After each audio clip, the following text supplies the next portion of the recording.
Alright, what's going on everybody? Welcome back to another video here on the channel, and today I'm here to talk to you guys about the new ban TikTok bill, I guess is the best way I can put this, which I believe to be a very dangerous bill. It's going to set horrible precedents, and the possibilities of government overreach here are honestly limitless, and I think that people need to be aware of this bill, because this is actually something that has a lot of support in America, you know? We've been covering here on the channel for years now, you know, even back to like the Trump administration.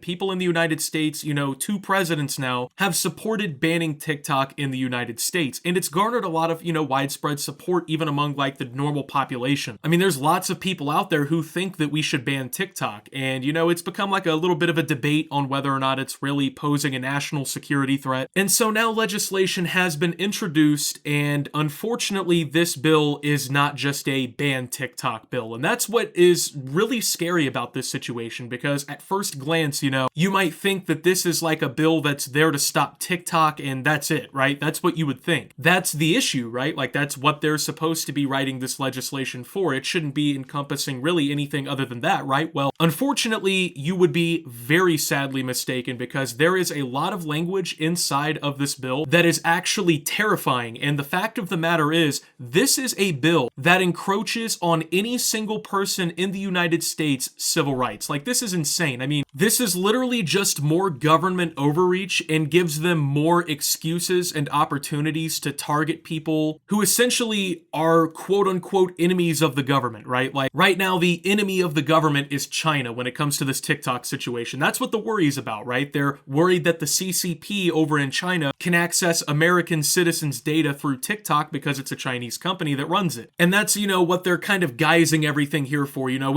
any foreign adversary that's deemed by, you know, these select few people can be targeted in these ways. And we're going to go through very fundamentally, just look at some things here that have been exposed about this bill and just talk about the implications, because there's honestly some pretty scary parts of this. And the even more worrisome part about this is this has widespread support among, you know, the population as an idea, but Biden actually supports this bill. So if this gets passed through, you know, the chambers of Congress and everything, it's going to go to the president's desk and he's probably going to sign it. So this is now the opportunity for us to stop this from happening, because if this gets voted through, it's likely going to get signed. And if it gets signed, man, there's going to be some problems. And it really kind of is a reminding situation to the Patriot Act back in the early 2000s after 9/11, right? You know, America had a massive security crisis and the government didn't look as powerful as it should have, right? So they had to force project, and one of the ways that they did that is they wrote the Patriot Act, which gave the government widespread capabilities to basically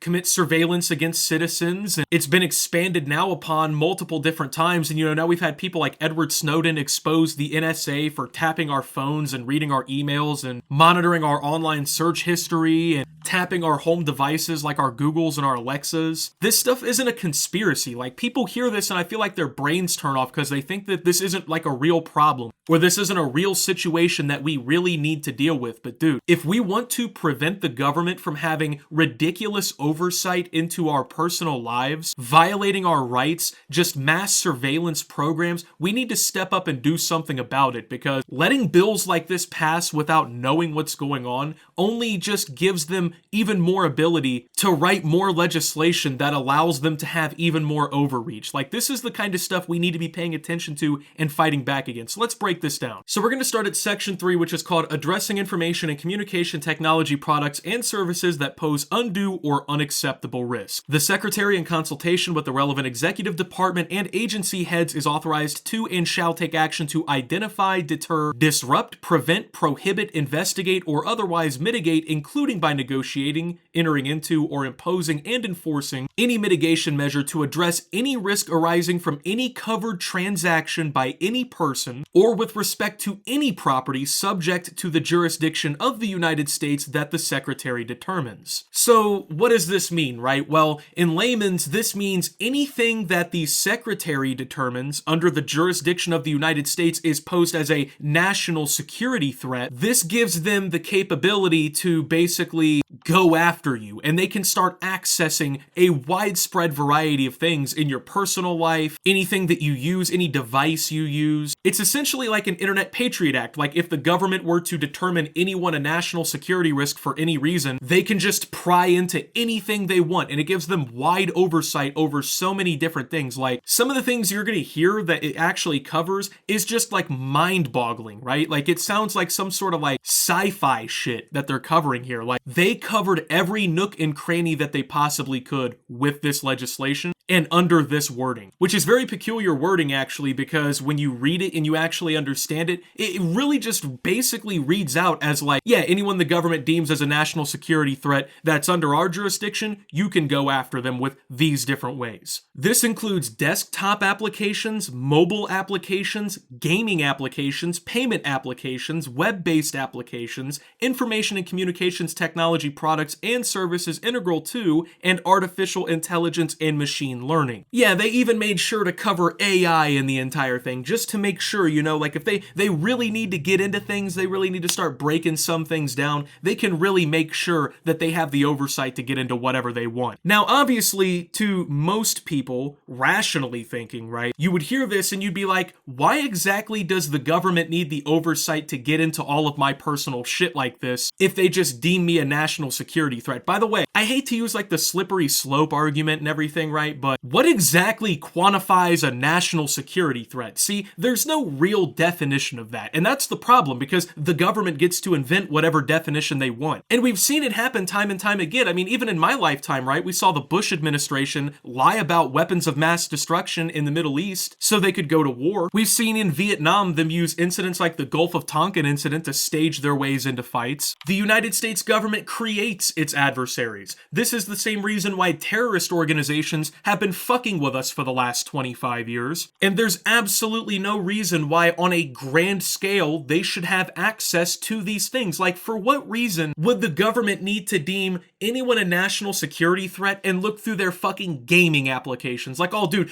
this guy's gonna be a threat to America. We need to check his Steam profile and see what he's been playing. Like, what? This is just moronic. And I don't know if people realize this is going on yet or what exactly is going on here, but dude, people have to pay attention. But don't worry, it also covers software, hardware, or any other product or service integral to telecommunications products and services, including wireless local area networks, mobile networks, satellite payloads, satellite operations and control, cable access points, wireline access points, core networking systems, long, short, and backhaul networks, or edge computer platforms. Because, you know, that's something the government should just have, you know, easy access to whenever they deem that it's necessary. So people are just cool with giving a government that for decades has proven that they will just create issues for the sake of getting into shit. We will give them the power to create issues for the sake of getting into shit in everybody's personal life on an even more widespread basis than we already let them do, which is already unconstitutional and it's already violating our personal rights. But nobody really gives a shit enough to do anything, man. Like, it's crazy. Oh, but don't worry. Also, quantum key distribution, quantum communications, quantum computing, post-quantum cryptography, autonomous systems, advanced robotics, biotechnology, synthetic biology, computational biology,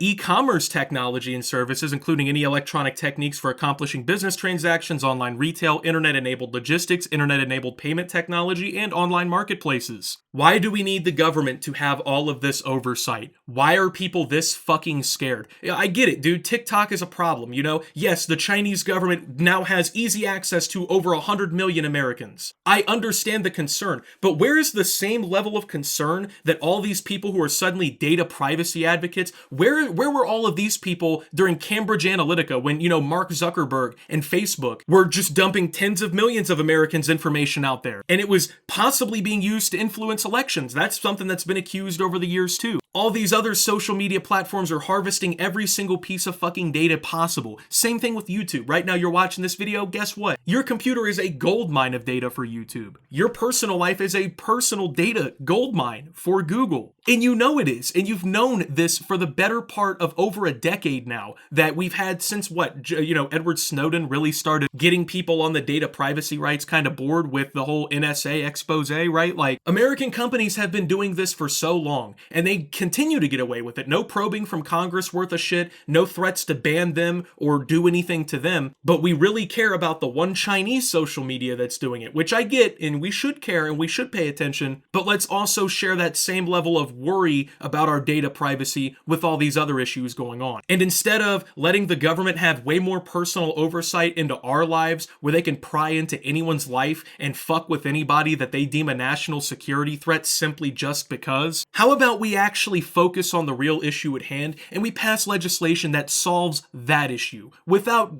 violating people's rights, without getting in the way of just normal political stuff. Like, and I get it, that's what politicians do. Their job is to give the government more overreach and for them to get more tax money from us and more lobbyist money. Like, there's so many different shit, there's so much different shit with being a politician. We get that. But dude, at the end of the day, they have to realize, like, if people actually paid attention to what's going on here, dude, this shit would just not fly. And that's what's sad. I wonder if America's actually going to pay attention to this before push comes to shove, before, it gets voted through and it gets to Biden's desk. And like I said, his administration supports this bill. So if it gets passed through in its current phase with all of this government overreach basically hard written right into it, we're fucked. And guess what? It gets worse. So here's the civil penalties that you could be subject to if you fall under these categories. The Secretary may impose the following civil penalties on a person for each violation by that person of this act or any regulation, order, direction, mitigation, measure, prohibition, or other authorization issued under this act. A fine of not more than $250,000 or an amount that is twice the value of the transaction that is the basis of the violation with respect to which the penalty is imposed, whichever is greater. Revocation of any mitigation measure or authorization issued under this act to the person. In general, a person who willfully commits, willfully attempts to commit, or willfully conspires to commit or aids and abets in the commission of an unlawful act described in subsection A shall, upon conviction, be fined not more than $1 million, or if a natural person, may be imprisoned for not more than 20 years or both. So as an American citizen, if you are deemed as an adversary, I guess, of the government, right? Or like an enemy of the state in some way, right? Under these provisions that they've written in this law, you can be literally fined hundreds of thousands up to $1 million, or you may be imprisoned for 20 fucking years. So not only does the government get to pry through your shit whenever they want to and spy on you, not only do they get to deem whatever they desire to be a foreign or national security threat, they get to fine you your whole fucking possible life earnings and imprison you for 20 years. Oh, and guess what? You think that's the shit kicker? Guess what? That's not even close, man. Property forfeiture. Any property, real or personal, tangible or intangible, used or intended to be used in any manner to commit or facilitate a violation or attempted violation described in paragraph 1 shall be subject to forfeiture of the United States. So, you use your computer, the government decides that you're a national security threat, they go through with all this shit on you. They get to take your computer too, because you used that as a violation of their fucking rule. Same thing with any proceeds or anything that could be gained in any way, right? So they can take that shit from you too. And here's how they designate a foreign adversary. The Secretary may, in consultation with the Director of National Intelligence, designate any foreign government or regime as a foreign adversary if the Secretary finds that the foreign government or regime is engaged in a long-term pattern or serious instances of conduct significantly adverse to the national security of the United States or security and safety of United States persons. So literally anyone in the world can basically be deemed a foreign adversary. If the government was like, fuck it, Zimbabwe is now a foreign adversary, guess what? Here we are. They designated them because the Secretary said so, guys, and the Director of National Intelligence. Oh, and that pesky little Freedom of Information Act that, basically holds the government accountable for anything that people desire. Yeah, this isn't even subject to that, of course. Any information submitted to the federal government by party to covered transaction in accordance with this act, as well as any information the federal government may create relating to review of the covered transaction, is exempt from disclosure under Section 552 of Title V United States Code, commonly referred to as the Freedom of Information Act. So for those of you that don't know, the Freedom of Information Act allows basically, like the media or journalists or really anyone to request information from the government regarding, their doings in a lot of of different things, you know? This basically is a way for the people to hold the government that they pay for accountable for the things that they do. We are supposed to, you know what they're doing, so we have the Freedom of Information Act. It's supposed to basically make the government be transparent about a lot of things. But guess what? Of course, all of this, with all this massive overreach they have and basically deeming anyone they desire to be a national security threat, yeah, those pieces of information aren't actually, subject to that. So you go, I don't know, let's say your friend gets deemed a national security threat on Twitter and the government comes and fucks with him, and you go to him and you're like, hey, do the Freedom of Information Act, I want to know what you know about this guy and explain to me why this happened. Yeah, the government can basically put their middle finger up and tell you to suck their dick because they don't have to do anything. They don't have to tell you what the fuck's going on. So not only do they get to go through your things, not only do they get to spy on you and deem you a national security threat or a foreign adversary, it's all deemed, in the betterment of national security. When did we have that kind of situation? Maybe with the Patriot Act? Like, when are we going to learn our lesson as a country that every time we give the government more insight into what we're doing, the more we give them more control into our daily lives, and the more we allow them to just do whatever they want, the worse it is for us here. The worse our lives get. This is just unnecessary on a massive scale. Like I said, this is not about banning TikTok. This is not about, the national security threat of TikTok. This is about giving the government more power to fight whoever they want, which they already have plenty of. If you haven't paid attention over the last 100 years, we've been at war for 95% of our nation's existence. It's just insane, and people don't realize this, and I understand why, because it's not like, this is going to be all over the news. It's not like, people are going to be reading this in the papers and hearing it on the radio and seeing it all over their timelines on social media unless other people talk about it. The government's not going to come out and tell you the pros and cons of this bill, and the president, Biden, is not going to sit here and pretend that this is not in your best interest. He's going to sit here and pretend this is what you want. This is not what people want.